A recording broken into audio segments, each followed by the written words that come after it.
Welcome everybody back to the Crimson 15 podcast. I'm your host, Crimson Sin. I'm A15 PCA. And we're reviewing episode 8 of Star Trek Discovery.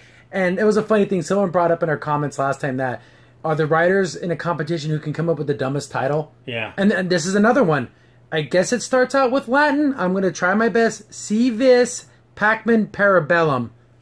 The only parabellum I know is 9mm parabellum. But I have no idea what that means. And I don't care to look it up. Maybe since that means a gun, maybe the first means peace and the second one means war. Parabellum, I believe, means the shape of the bullet, the way that the dome is on the bullet, on the actual. So maybe it means peace and, like you said, so violence. I don't know. I'm trying to figure it out. It's weird. But anyways, again, stupid title. And about first impressions, I felt meh. Again, it was just below average. It wasn't. They didn't do anything super horribly wrong, but it was just enough to okay. But the science behind everything that happens in the episode made me feel a little stupid. Okay. Yeah. So, I know. It's Star Trek, but I wanted more explanation. Yeah. Give me more disposition. And it's very nature heavy, and it's okay, we get it. Mother Nature wins, and we suck. So the episode starts out with the space battle. So was it the Vigaran or the Gagarin? I think something like that. Yeah. It's getting its butt kicked by a bunch of Klingons. And they said, anyone come help us. And then Discovery does its spore jump and shows up, starts fighting dudes. And they're crazy outnumbered. It's like dozens. 12. It's like a dozen Klingon ships are out there pounding on this thing. I mean, what the heck? That's crazy. Klingon doing it. The Klingon vessels are just bombing on this ship, and then the Discovery comes in and starts shooting some guys. And I guess they figure out that they can't shoot at them while they're cloaked. Mm-hmm. Like their sensors won't lock on. Which is kind of cool. Yeah, exactly. And the Captain Burns like, come on, you guys got to get better. Come on, as soon as you see him, you got to hit him. One thing I could say, when he was sitting in his chair calling out commands, was fine. Then he stands up again. He's always standing. Why? So weird. Because when you get hit, he can totally fall over. So make sure you're standing all the time, And then right? you got people on the ship were walking normally. Yeah, like in the hallways and stuff. This is full-blown red alert battle. Everyone get the battle. Especially the 12 Klingon vessels. I mean, come on. I think it might have even been more, because more and more ships kept uncloaking. And the Klingon ships look like complete trash, though. They look awful. Like I said before, I've commented before, I like how the Starfleet ships look in the show, but the Klingon ships look like junkyard ships. And, they're fighting and fighting. They're putting themselves in between. The Discovery's putting itself in between the Gagarin and the Klingon ships, but they can't save it. That's the first time I've ever seen Captain Orca act like a real captain. Yeah, actually do something heroic. Yeah. So they can't save it. They blow it up. It gets destroyed. It gets blown up, and they're like, well, F it. Let's get out of here. Yeah, like we were saying, come on, leave. And they leave a second later, get out of there. And it's funny. I asked this question during the fight, and then it actually comes up again. I'm like, why is that ship so isolated? How come there's no escort vessels, nothing? They're just letting these ships just... I know, it's there seems to be no strategy. The thing I don't like about it is, when the war was going on with the Dominion and the Federation, Klingon and Romulan Alliance during the Dominion Wars and Deep Space Nine, they always told you battle plans. This is what we're doing. This is the plan. This is what it is. None of that. It's just herky-jerky. Everything's happening. We don't know what's going on. And right after that, Captain Lorca is talking to that Vulcan Admiral guy. I don't even know if he has a name yet, but he's talking to him. He's like, then he literally says what I just said. Where was the other ships? How come I was the only one that could get there? Yeah. They're like, they got ambushed and blown up, all these other ships. So the Klingons are roving packs of dozens of ships when the Federation can only maybe get one or two together. Klingons are known to have more battle cruisers, but even still, not that many. Yeah, they're just getting their butts handed to them. And they're outnumbered so much. I guess it's trying to show how bleak the war is and everything, but... I don't know. I kind of like that first battle of the binary star system or whatever. Yeah. There was a lot of Federation ships. This one, it's like one or two. Maybe we'll be lucky if we get more than 3. I know, it's ridiculous how sparingly they are. It's like, what? Okay. So, the episode moves on, and then you see that, the engineer guy is the one who's the spore drive. Yeah. And he comes out of it, and he's like, woozy and everything, and Tilly's at the controls. And he's like, Captain. And Tilly's like, well, Captain what? And because it's affecting him. Yeah. It's kind of messing with his brain and everything. And then his first response is just to become a jerk and start talking down to Tilly. Yeah, I know, right? And then I notice another person's there. Why don't you say, hey, Tilly, you heard what he said, right? Yeah. And she's like, that's all she had to do, because he knows what he said, and he's just being a jerk. And then she's like, I'm sorry, and it's like, come on, dude, stop being a freaking jerk. You're not feeling well. You don't have to... Yeah, just come on. You don't have to put her down. I know, right? She's special. Don't do that. So... I guess they figured out they can't lock onto the cloaking ships. No. And that all the Klingon ships are starting to get this cloaking device. Because Yeah. it was only... They're calling it an invisibility shield. Well, they wouldn't know what it's called. Yeah, so that's what they're calling it at first. First, I thought it was something else, but it's just the cloak. Is big in. But at that time, it was still experimental. They wouldn't be able to mass produce it yet. Yeah, so anyone who... I guess what they figured out was all the different Klingon houses, if you, like, go and, like, kneel to that other guy who has that ship, he'll give you cloaking technology. Basically. So that's what's happening. And then I'm wondering, during this whole fight, where I'm like, where's Michael? Like, she's always the one figuring everything out. Apparently, her Lieutenant Tyler? Tyler, yeah. And Suru, I finally learned his name, Suru, the big alien guy, they all went down to a planet. So finally we got to see a planet. Yeah. For more than 8 seconds. And look at something like J.J. Abrams. I liked it, but it did very movie again, it kind of looked like what you call it, the Avatar planet. Yeah. Very blue, very tropical. Have you ever seen the second Star Trek movie with Abrams on a planet where everything's red and highlighted? This is like this planet with blue. That's what it is.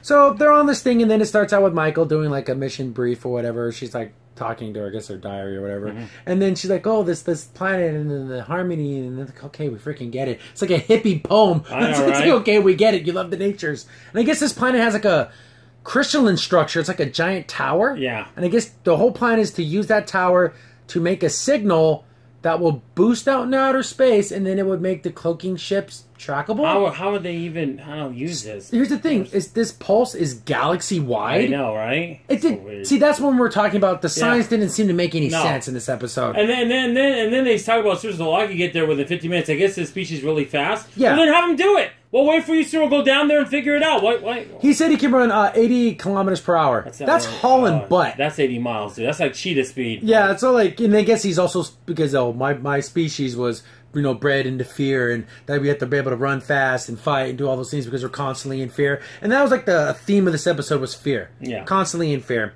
And I'm like, yeah, like you just said, why wouldn't Suru? I'll run ahead of you guys and catch up. Yeah.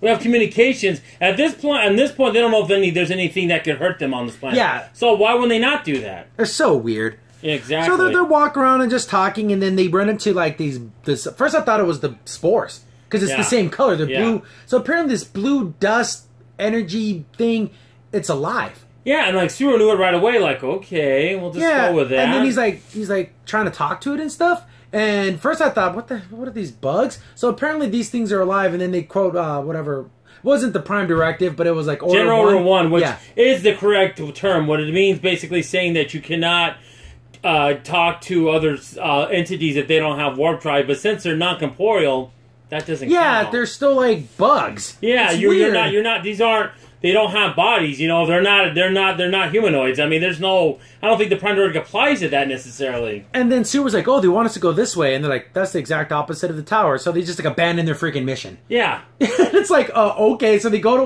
walk with the blue thingies. Then the episode cuts to that Klingon ship. Again, boring Klingons again. They're talking, it's that one guy with the red face paint, and he's talking to that lady who was on the prisoner ship that was assaulting Lieutenant. And her face has that nasty scar from when Lorca shot. So it's her. I got confused. Well, I recognize it, but I know. It's just it's so confusing. They all do look the same. I'm sorry, the Klingons do in this. Except for she wears like all white. Yeah, she's like the only one who wears all white. So she's like, oh, you got this cloaking technology. I've come to, bow to your house, And he's like, no, you have to prove yourself to me. And she's like, well, what do you need me to do? Oh, I have a prisoner that won't talk. If you can make her talk, then we'll see then. And of course, it's that Admiral lady who got kidnapped 2 episodes ago. Yeah. Then it cuts back to the planet again. Again, one thing I say about Discovery, it cuts between the A and B storylines a lot. Yeah, a little too much. Like it's like a whirlwind, basically. They get back to Suru, and they're walking and talking with the blue dust and everything, and it's like, then they start calling him what was it, Pavo? Yeah, Pavonians? Pavonians, something I don't know what they started calling these. Provolone, I don't know. Provolone cheese, is that what these things are? They're delicious. Yeah. So they basically said, oh, we have to get these things permission. Yeah. To use their little tower, their crystal tower. And it's like, are we really going to argue with ants and bugs? Well, the thing is, if it is a sentient life form, they do have to ask permission. I understand that. It just seems so weird because they can't even really communicate. No. They just kind of can go into your mind and like feel your feelings. It's super weird. Yeah, and then of course Seward goes off, and then Michael has a conversation with the lieutenant. Yeah, well, see, they actually go back to the Klingon. Go back to the Klingon. Yeah, they go back again. It jumps back and forth. They go back to the Klingon ship, and she walks in there. You see all these torture devices and knives. I'm like, oh man, this lady's gonna get roughed up. She's laying there, right, and she's like getting ready for it, and she's like, you scream. She's like, no, I'm not gonna scream. She's like, scream for me. She screams out, and then she screams. And then, of course, the guard's like, I guess it started. So they walk away. And then she's like, fine, we can just talk. She's speaking English. Thank goodness she just speaks English. She's like, okay, now talk to me. And you're like, whoa, is this some type of trick or ploy or what's going on? Then it comes back to the planet again. And then Michael and Lieutenant Tyler are talking. Yeah.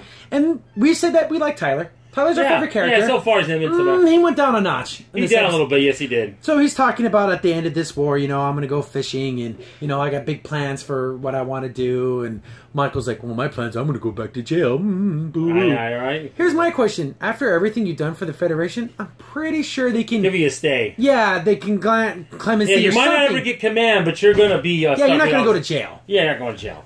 And then he's like, then he goes, well, then I guess the war can't end because if the war ends, you go back to jail. So Lieutenant Tyler said, let's keep the war going on so my girlfriend doesn't go to jail? It's insane. Then they kiss in the most unconvincing way. It was stupid because it was a stupid line to follow that up. Like, when he say, well, we just said, you know what, everything you've done, I'm sure they'll give you a stay. That's all he had to say. I'll make sure Captain Lorca writes a recommendation. Yeah. I'll write one about all the great things you did and everything. No, they're going to just send you back to jail.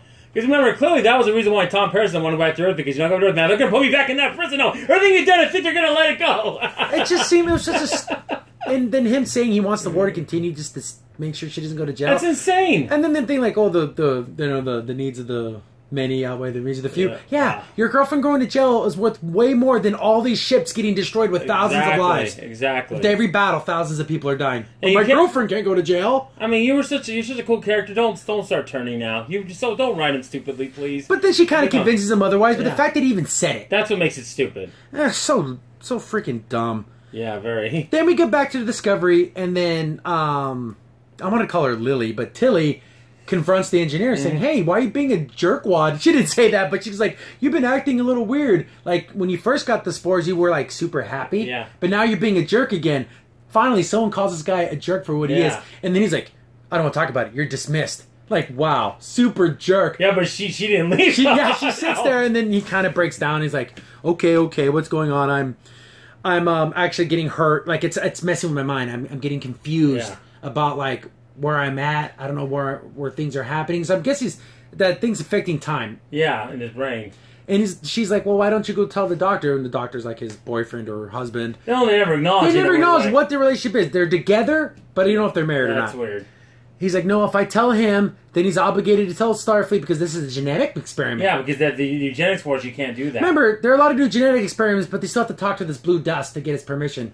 Yeah, I know, right? Rules only matter when it matters, right? Only Michael follows the rules, right? Except when she doesn't. There you go. Yeah. So he's like, I can't tell him because, and if he doesn't tell and he lies and Starfleet finds out, he loses everything. Yeah. So me and you keep this on the download until he's like, okay, we'll monitor the episodes and then hopefully it gets better, but you can tell this is not going to... Problems don't get better like that. No, they don't. Not even in the future do ignoring a problem actually make it any better. Yes, it does. I'm just kidding. We jump back to the Klingon ship, and the Admiral and the Klingon lady are just talking. Yeah. She's like, so what happens to Klingon enemy like you captured? She's like, well, they're interrogated, and of course she says humanitarianly. I'm like, okay, you got to throw that in there. And then they're just held in prison, and once the war's over, we'll... Yeah, that's what they would do, yeah. And she's like, well, you don't execute them? It's like, the Federation doesn't have a death penalty. And then she drops a bomb, and I'm like, whoa. She's like, I want to defect. I'm like, what? So I'm thinking, but she also said that she's like the master of deception. Yeah. So everything she says, you can't really trust. So she's like, I want to leave. There's nothing left here for me. My Klingons have lost their way. I want to go with the Federation. This is the first time this whole entire show they're saying something that almost kind of piquing my interest. I want to know, what's this relationship between the Admiral and this lady? What's going to happen here? This Klingon lady. And she's like, well, my ship's here. We'll cause an explosion. We'll blow this thing up. We'll kill that guy, that lady, because I hate him. She actually hates this guy. Oh, yeah. And she also mentioned that other guy that was second in command, and she's like, well, he got lost or something like that. Yeah. Last time we saw them with her was when she was like, oh, I'll take you to this planet.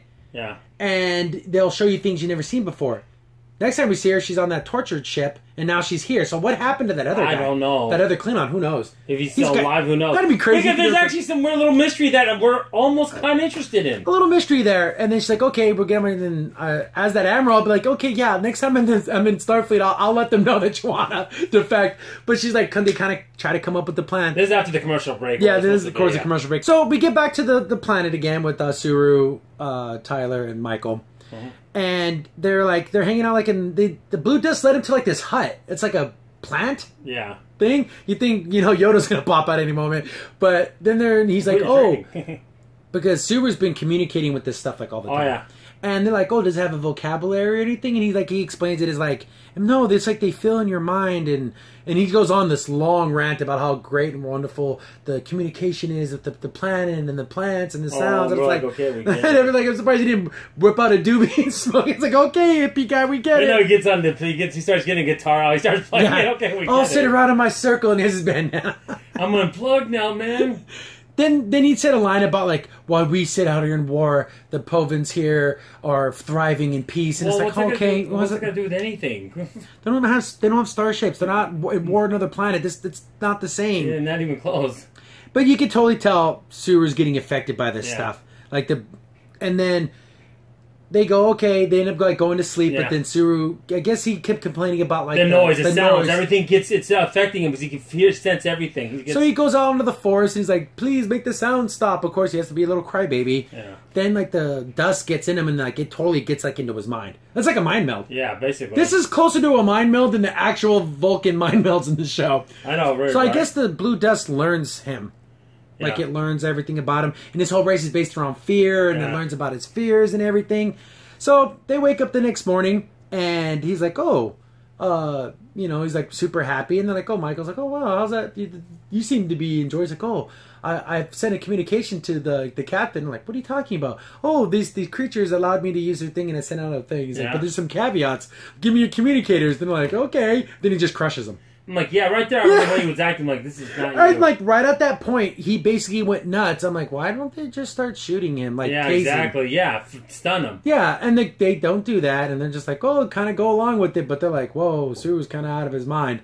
And he's like total forest hippie guy now. Yeah. So he's like all about the forest and trees and everything. He goes away. He starts walking. I need to go talk to the Povans again. Then Lieutenant and Michael start having a conversation, and Lieutenant pulls rank on her, saying, hey, I'm running this ship now. We have to get the signal out. And of course, Michael's like, we can't do it without their permission, and da-da-da. And it's like, no, this is weird. We're starting to get into some. It basically took over Suru, and you're still worried about this whole protocol crap at this point. That which I'm pretty sure there's protocol about causing a mutiny and firing on a ship that hadn't fired. They've already influenced one of our aliens already. They influenced the alien that was on the planet, which is Suru. They influenced one of our crewmates. Yeah, at this point, we got to kind of let that go. Yeah, we kind of need to start moving forward. Cut back to the Klingon ship, and she's like carrying the Admiral. Yeah, the Admiral, and then they get into like they get caught. Yeah, and then she's like, "Well, you're." Then they start fighting. I'm thinking, okay, this is a ploy to like make it look like she tried to escape. Yeah, exactly. And of course, in Klingon way, they stop and just like kind of let them fight. Yeah, and then she gets hit and slammed up against the wall, and she gets like electrified, and then. She's like, oh, I'll take care of the body, and starts to drag her away. And I'm thinking, oh, that's a big setup. It has to be a setup. Yeah, of course it has to be. There's no resolution to that, but I'm almost 99.9% sure that that's first two-parter. I don't know if you mentioned that, but this is a two-part episode. We go back to the planet, and then Suru is, all about the things and, the plants, and he shows up, and he's like, oh, where's Michael? And then the lieutenant's like, oh, we had a fight, so she went to go walk it off. And he's like, oh, I'm so sorry to hear that. But being on this planet, we have to stay. And, like, of course, he's, like, out of his mind. And he's like, oh, the Povans gave me this thing. It'll help you understand. It looked like a big green rock. Yeah. It's like I thought it was a big green jelly rock. Well, it gets me so mad about the whole time. There's a big phaser rifle right there. Grab it, shoot him. Yeah, I know, right? Grab it, shoot. Come on. And then Michael's like, oh, not Michael, it's Lieutenant Tyler's like, oh, okay. Then he hands him the crystal thing, and then they started to do the thing that happened to Suru, where it goes into your mind. And he touches it, and he pulls away real quick. And then I guess Suru instantly knew that he was stalling for time. Yeah, he was. He was just kind of messing with them, like just so Michael can run off and do something. He's like, where's Michael at? And he's like, hee, try to trick you. Yeah. Cuts to Michael, and she's trying to hook up the the tower to use the device. And she's all sitting up, and then this is the part where I'm like, oh, we're going to see Suru run real fast. I think this kid's going to be cool. It looks lame. It looks like... Oh, he looks like he's bounding. Yeah. I thought it looked cooler. I don't know. It looks like, if you ever seen, like, a little bit, like, if they slow it down a little bit, have you ever played, Ghost of Ghouls with King Arthur and how he runs? Yeah, he kind of bounds a little bit. He bounces a little bit. What is this, Tigger? I was really hoping it would look really cool. And it looked stupid. It looked a little lame or whatever. Yeah. And when he learned that information from Lieutenant Tyler, he, like, grabbed him by the throat. Yeah. It's like, whoa. I'm at this point, did he kill him? Did he knock him out? Yeah, I'm like, no. I'm surprised he just tears his freaking throat out. Yeah. And the running looks stupid, and you could tell that, okay, he's going to try to go find Michael. We get back. Oh, no. Then she drags her body to, like, wherever, I guess they put all the dump. Dead bodies there, like, oh, yes, wow. Tons of dead bodies in there. And then she sees, like, a bunch, the Klingon girl sees a bunch of her, like, dead comrades. And she's just getting and she freaks out because, like, their guts are all ripped out and everything. It's gross. Yeah, it's like, Klingons would never do that. Yeah, and then she's like, basically, I'm going to get revenge for you. So she's not saying that to anyone. I guess if the girl's not knocked out or not. If she was going to betray her, then why would she go through all that? Yeah. That's a big ploy. Yeah, Admiral's going to be in there and she's going to get, she gave her a device, or she'll find something in that room that she can use to get off the ship. Or there's going to be a thing to teleport you onto my ship or something like that. So we get back to the planet and Michael's working her best to try to get this thing working.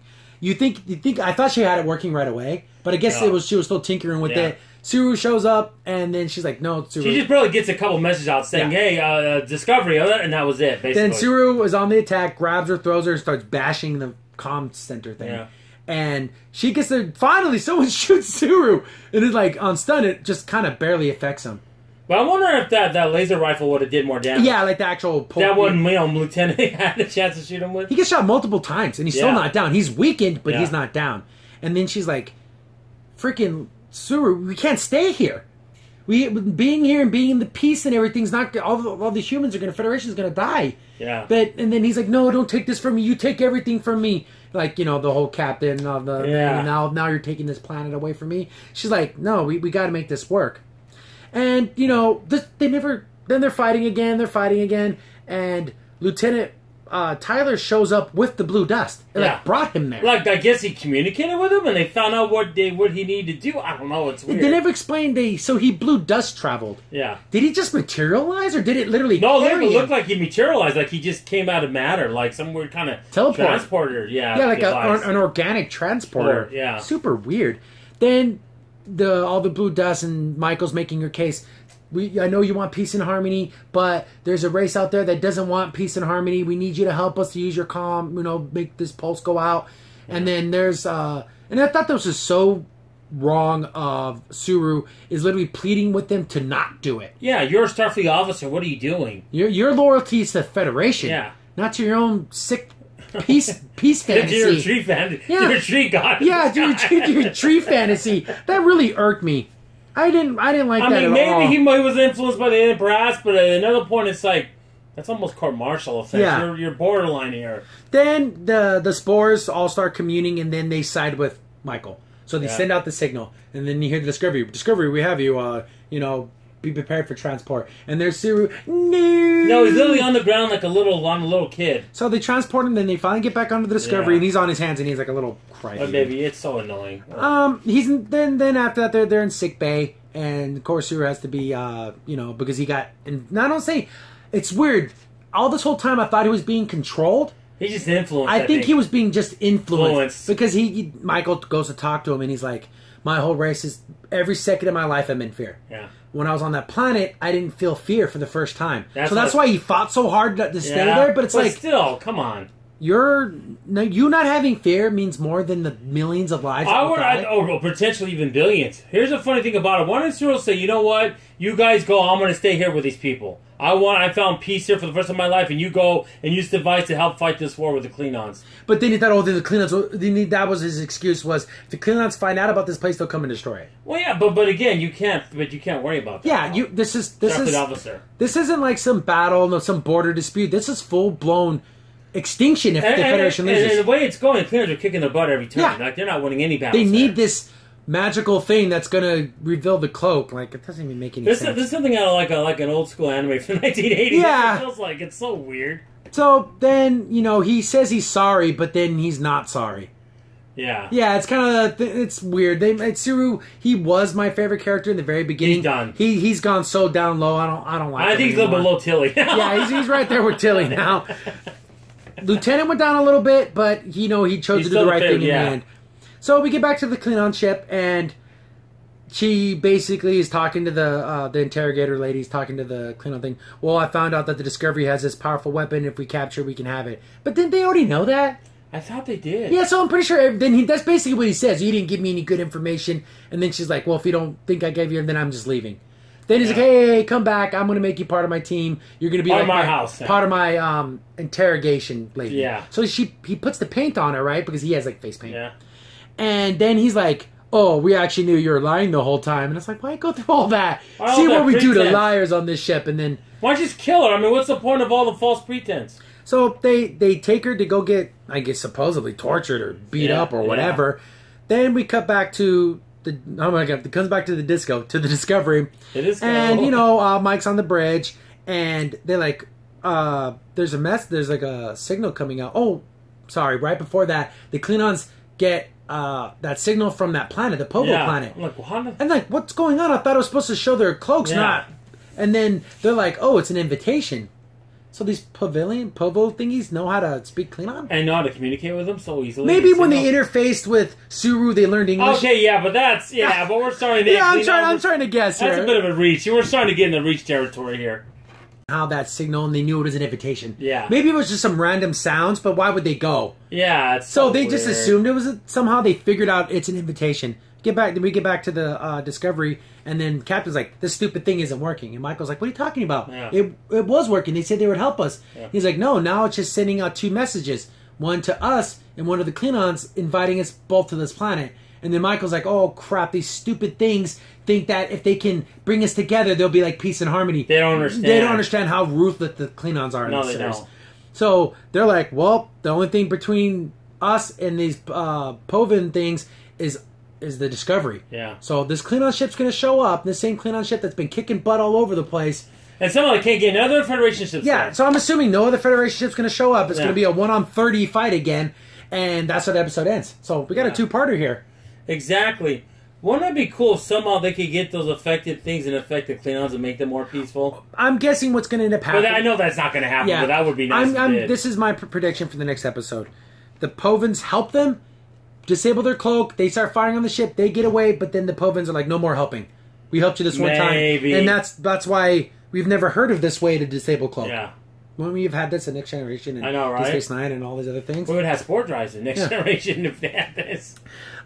So, that's the end of the episode. I'm thinking, well, Michael wasn't too Mary Sue in this one. Which she's not. She's a decent character. She's not bad. The only thing is the fact that she was right and Sue was wrong, and of course, the man has to be wrong and the woman's always right. But again, compared to the other SCW stuff she gets away with in this show, this one was muted. A little bit better. I'm glad we got to see a planet. I thought it was kind of plain looking. Yeah, like I said, it looks like the Abrams movie. Yeah, so it's just, I don't know how to feel. Again, I just feel okay. This is an okay episode. That's a 6. It's a 6. It's right there with the other two where Michael wasn't being the freaking the fighter. This is Michael the scientist. Which I like. Because she kind of got her butt kicked by Suru. Like, he kicked her, and it, like, made her stomach go, ooh, like, she actually felt... because she's a strong alien. If someone can run 80 kilometers an hour, which is, like, roughly almost 40 miles an hour-ish, probably like 36 or 37 miles, that's still fast as heck. So his legs must be strong. No, I'm trying to think of myself, being so strong and powerful, why is he so timid? Like, it's because they're always afraid. I guess. The thing. But my question, they were hunted down. Well, how strong was that other alien race? My goodness. And it's just, him acting like a complete... emasculated again. Yeah, his hands and knees and everything. Okay, does that have to be a man on their hands and knees in every freaking episode begging for something? So disturbing. I can't stand it. It's just, again, I wouldn't even want to see women like that in cinema. You know what I would have thought would have been better? Like, when he got angry at Lieutenant Tyler and he grabbed him by the throat, I'd rather him be angry fighting for what he wants, not begging on his hands and knees. Come on, they can't trust them. I know how they are. I've been part of the Federation. They're going to keep wanting war with his Klingons. You can't side with them, and that kind of stuff. Not just, oh, please don't. And then, would have been better? Let's say, I can't believe you helped them. Then he rushes at Michael to attack her. They get teleported. They're fighting in the teleport room, and then he has to be like, Yeah, one or the other. Yeah, be more defiant. No, he has to be completely emasculated, like a little crybaby on his hands and knees. And plus, not only emasculated, but then betray the Federation at the same time. He did both horrible things. Yeah. Both. So he's pretty much a traitor. Yeah. Almost a traitor at this point. But this is a ship of traitors, so who cares? They can say and do whatever they want. It's just little things like that just bring this whole series down. Why do they got to do it that way? They don't care. And again, the title of the episode's stupid. Again, just okay. I don't have any other thoughts. It's just... the thing I will say is I'm finally, between the Admiral and that female Klingon, there's something I want to know more about. And it might not be good or bad. I just want to know what's their plan. If anyone thinks that Admiral's dead, you're an idiot. Of course she's not dead. But is she double-crossing the double-crosser? Yeah, as I said, I'm wondering what that Klingon's doing. What's her plan to get him off that ship? There's got to be something. Again, is she going to try to kill the guy, then she's the one who takes over? Maybe. Because she's like this great deceiver, right? So, or is she just laying in the wait and letting that other guy take over, who was Takomov? Is that his name? That was his second in command? Maybe she's... The torchbearer. Yeah. She looks like someone who likes being in the background. Yeah. I don't think she wants power. I think she wants to be the one influencing the power. Well, it's funny. According to Klingons, females can't be part of the council or take charge of the Klingon Empire. They don't think they care about that. I know. It's just they don't care about the rules of Star Trek, right? It's thrown out the window. So, I don't know. Again, if I had to give it a score, it was a 6. I'd say 6. But considering how bad the series is, that's like a 9. For on a curved grading system, this is like a 9. But overall... but we're talking regular ratings for other sci-fi. Especially where Star Trek is, it's a 6. Unless you can think of anything else. I'm trying to think of other things. Another thing I thought was kind of weird, how I would say when they're on the planet, how that was the only other life form. You heard all these other noises, but you didn't see any animals. You didn't see any birds or anything? Nothing. So you hear all these noises, but you don't only see this life form. You don't see anything else. Or this life forms that are in the one entity, I guess. I don't know how it works. Yeah. They never explain it. It's anything about the show. They don't take the time to explain things. And the things they do explain, like the spore drive, it's still just kind of wonky. Yeah, it's just, here it is. Oh, and again, can anyone explain to me how this whole thing was supposed to work? So they send out a pulse that makes it to where they can track the cloaking.